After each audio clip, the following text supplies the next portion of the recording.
Hey everybody, it's Mark Wiley with the Mark Wiley Group here at Keller Williams Realty Southwest in Las Vegas and Henderson, Nevada. Today is Wednesday, May 11th, 2022, and I just wanted to bring you a few important updates. First, let's address the blog post I have in the newsletter. It really talks about events. You know, this is a big deal as we go into a shifting market. Relationships matter more than ever. And so I thought it'd be important for me to share 10 questions or areas that you should look at when deciding if you're going to do an event so that you can ensure you're going to convert that to actual revenue. So take a look at that. You know, just so you understand, my background is in event management, starting right out of college. Even in college, I was in charge of sporting event management at UNLV. And so I've covered everything from logistics and operations to sales and marketing, and have put together a pretty good formula over the years. Today, the Mark Wiley Group has a full-time event manager on the team, Brittany, who's even been with me over the last 12 years. This is now the third company I've had her join me on. And so we're excited to explore events as a primary way to grow our business as a team. And just last month, we held multiple events. Different team members decided on different opportunities. One including a fitness gym where one of my agents attends, and they were looking to grow their membership base, and we were looking to grow her audience around that gym since she's there 5 or 6 days a week. So months of planning went into it, lots of money as well, but there's ways to offset your costs and bring in community partners to help you with that. The results of our event were over 200 attendees to this gym that they've never been there before.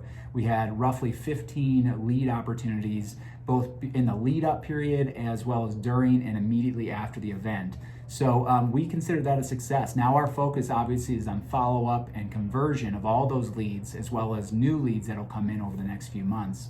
So these 10 questions I put together for you really are allowing you to put together a comprehensive strategy, thinking through all the details so that you get the best results possible. If you guys have questions about that strategy, or you want to go down that path deeper and don't know where to start, feel free to reach out to me or Brittany, and one of us will help you out. We've got an incredible list of tools, spreadsheets, ways to track your progress and all the moving pieces, ways to put budgets together, ways to attract vendors to help you offset your costs. So feel free to reach out. We'd love to help you out. Now let's talk about Las Vegas. We've got a lot of exciting stuff going on here. We briefly touched on the Oakland A's a few months ago. We've been talking about it for over a year now. And ultimately this month I don't have much to report. They still haven't announced that they're coming to Las Vegas. We have seen that they are in town regularly. They are talking with landowners about different site options. So we know they're doing their due diligence and surveying season ticket holders to see what their appetite is. We've been through this with the Raiders and the Golden Knights, and so we know that hopefully we'll get some good news here over the summer or in the fall that they have decided to move forward with Las Vegas. What we do know for sure, though, coming off the heels of the NFL draft, a huge success here in the Valley, is the announcement of F1 coming to Las Vegas. So Formula One racing will be coming to Las Vegas in 2023. It's going to be a huge, huge opportunity, tons of exposure for our city and all the great things that we have going on here from a growth standpoint, especially in the sports and entertainment side. And so this is something you want to talk to your clients about. If you're in luxury, or you have luxury, sports, entertainment clients, you have car enthusiasts, anybody that's in the, I know NASCAR and F1 are not the same, but anybody who's into racing, if you're not bringing this up as an opportunity or a conversation starter, you're missing out, because this is where a lot of people start to see a different city bringing in these new sports opportunities or exciting new things. And they talk to their realtor and say, you know what, I think I need a second home in that market, or I've been going there regularly and I think it's time to get a condo, so I have a crash pad. Either way, those conversations should be had. You should know if your clients are fond of Las Vegas or Chicago or New York City or New Orleans, whatever that may be, and why they're fond of it. And then that's a conversation starter, or something to check in on that client periodically through the year and say, hey, did you see that F1's going to Las Vegas? Do you plan on going? Are you going to buy a home there so that you have a place to hang out and entertain before and after the race? These are things that in the luxury market are absolutely normal conversations. So think outside the box. Don't be afraid to have those conversations and use that as a conversation starter for the next 30 days. And then next month, I'll give you another exciting announcement that you can take to your clients.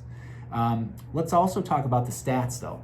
So the housing market here has shifted. We are slowing down in the sense of buyer demand has slowed down, but we're seeing our inventory pick up. So new listings on the market has been stable for the last, I want to say, 6 to 12 months. We're roughly around 550 to 650 new homes hitting the market every week.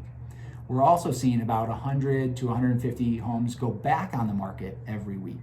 So between those two, you're roughly around 700 to 800 homes going back on the market every week. And we're seeing consistently about 750 new contracts accepted or going into escrow each week. So it's about flush, but what we're seeing is about 50 to 100 new listings per week that are really raising the inventory week after week. So what does that mean for our outlook for the summer and fall? We're on pace right now to be at about 3,000 homes on the market come July, August. And as we anticipated last fall, we expected and projected that by fall of 2022, we'd be somewhere around 3,500 homes on the market. So everything here is going as planned. The interest rate hikes are certainly having an impact on that, but we're still seeing that buyer demand. If it's 750 new homes per week, we don't feel like anything has really slowed down. The two audiences that we've noticed fall off are first-time buyers who are being priced out of their options, and then those smaller investors who were maybe refining, pulling cash out, and then putting it into another home. Now that they can't use that second home as an advantageous interest rate, and they're paying 5.5%, 6 to 6.5%, they're no longer at the table. And so, small audience that has fallen off. There's still plenty of demand out here in Las Vegas, but we are seeing that our buyers feel like more options are at the availability for them. And so that's all good for us. We get to take a breath and enjoy our summer without everybody being panic-stricken. Now, I may be different than your market. So if you guys are seeing something different, I'd love to hear from you. Shoot me a text or an email and just let me know where you are and what you're seeing in your market so we can shed some light on that for our clients as well. Only other thing I wanted to share is we just had our Keller Williams Awards last week. I think a little late. We're kind of already past 2021. But I just wanted to do a shout out for my team because they deserve it. I've got now 3 full-time operations staff. We have now 8 agents on the team, including myself. And everybody is just focused and hitting their numbers. And it's a great reminder to be able to celebrate 2021 in the month of May when we're at the peak of our business for the year and everybody is just so focused on getting deals put into escrow. But we have to stop and smell the roses once in a while. And so we're going to celebrate, and I'm going to celebrate with my team for hitting their goals last year. Number 1 in our 2 market centers here in Las Vegas and Henderson. Number 1 rookie of the year, Brian, big shout out to him with 25 closed units last year in his first year. These agents on my team show up every day, follow our systems, make the calls they need to make, build relationships in the community the way we've designed it to build. And I just can't say enough about them. So a little bragging moment for me, if you don't mind, but I just want to say great job to everybody on the team. So if you guys have questions, you're growing a team and you feel like you're hitting a sticking point, there's always somebody that's been there before you and they've faced those challenges. I'm not saying I've faced all the challenges, but I'm certainly learning as I go. And if I can be of any help to any of you, please reach out. We'd love to help others. Collaboration is the key to success. And anyways, I won't go on with that. I hope you guys are doing well. If there's anything we can do, reach out. Stay tuned for the June newsletter. I do have some exciting updates for you. I have got multiple new hires in leadership and different verticals that we'll be announcing, and it's nothing but upward from here. So I appreciate your support. If we can ever help you or your clients, don't ever hesitate to reach out. Wishing you a great week, high productivity, and we'll talk next month. Take care.